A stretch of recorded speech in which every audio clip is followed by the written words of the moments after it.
Voilà, bonjour à tous, j'espère que vous allez bien.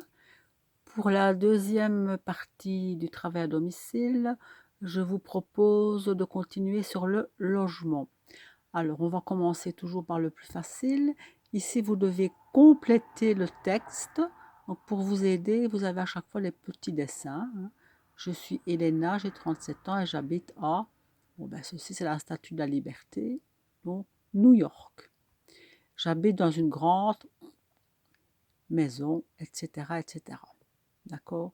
Donc, vous avez tout le texte à compléter. Ensuite, on vous demande d'imiter ce texte et de dire comment est votre maison. Donc, ce ne sera plus je m'appelle Elena, j'habite à New York, mais je m'appelle Cécile, j'habite à Namur, j'habite dans un petit appartement, par exemple, et plus une grande maison. Et vous pouvez évidemment reprendre ici la description où on parle de la cuisine, de la chambre, de la douche, etc. Comme vous voyez, ça ne doit pas être très long. Ensuite, nous continuons avec le vocabulaire. Le nom des objets dans chaque pièce. La chambre, la salle de bain, la cuisine. Donc vous avez une photo, il faut écrire dans le cadre ici comment ça s'appelle. Alors pour vous aider, l'exemple est ici, c'est pas avec celui-là, c'est avec celui-ci. Ça, c'est une persienne, donc il faut écrire la persienne. C'est un genre de tenture, mais c'est pas en tissu, hein. C'est avec des petites lamelles. On appelle ça aussi un volet, mais bon, le nom exact, c'est la persienne. Donc, vous l'écrivez en dessous. Alors, pour vous aider, vous avez tout dans le fond la banque de mots, où vous avez la série de mots pour la salle de bain, la cuisine et la chambre. Il n'y a qu'à choisir et recopier. Et la persienne se trouve là. Recopier sans faute, s'il vous plaît. Même exercice avec deux autres pièces, donc plutôt une pièce, la salle à manger, et aussi les électroménagers, donc tous les appareils qu'on peut utiliser. Voilà, ils sont ici. Et vous avez évidemment la banque de mots. Ça ne concerne pas l'électroménager, c'est le jardin. Donc vous avez à chaque fois une banque de mots pour le jardin, pour la salle à manger et ici pour l'électroménager. Alors, un peu plus difficile d'écrire un logement. Alors, vous avez une photo avec l'appartement de l'oncle Tati qui se trouve là. Puis, vous avez la maison de la nièce de l'oncle Tati. Voilà. Et vous devez compléter. Et là, pour vous aider, on a mis la première lettre du mot et le nombre de lettres. Donc, c'est un peu comme le jeu du pendu. Il faut trouver des lettres qui vont sur chaque petit trait. Donc, c'est pas encore trop compliqué. Et si vous voulez aller voir le site, vous avez l'adresse qui se trouve là, puisque c'est extrait d'un film, en fait, ces images. Alors, voilà que tu es agent immobilier, tu vas faire visiter des logements et tu dois les décrire en utilisant les mots qu'on a vus, évidemment, avant.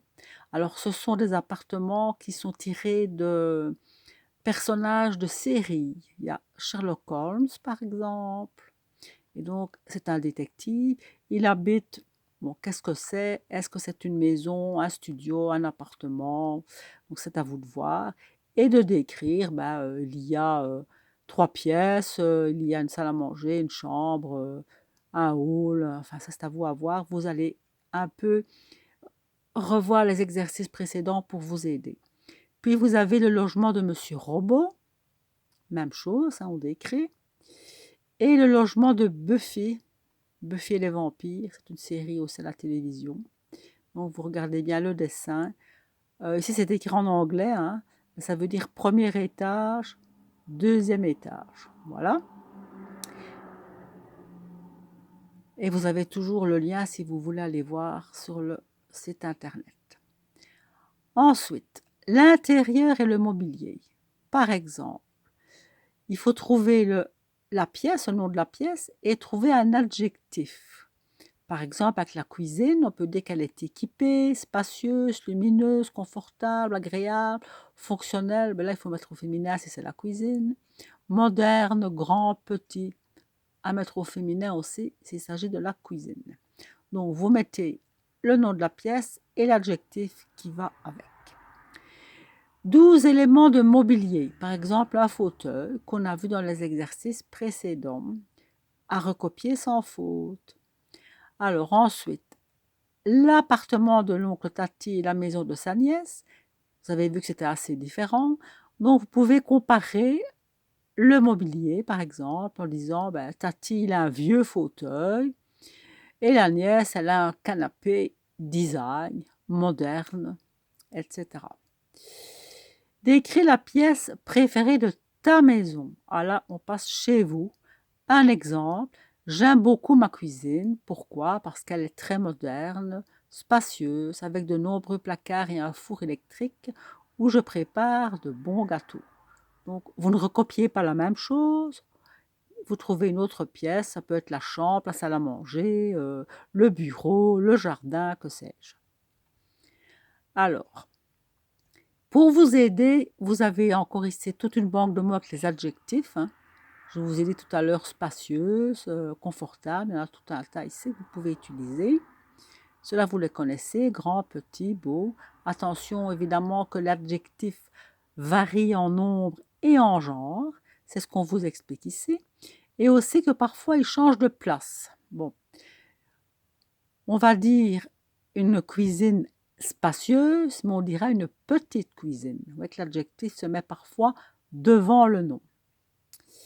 Alors, vous avez évidemment les adjectifs qui indiquent un nombre, premier étage, deuxième porte, troisième porte. Vous pouvez utiliser les prépositions, hein, la cuisine est à droite de la salle à manger, ou devant ou derrière, etc.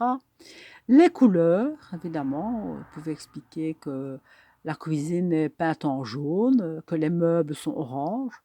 Les formes, la table peut être ronde, carrée, rectangulaire. Pourquoi pas, soyons modernes, triangulaire, sait-on jamais.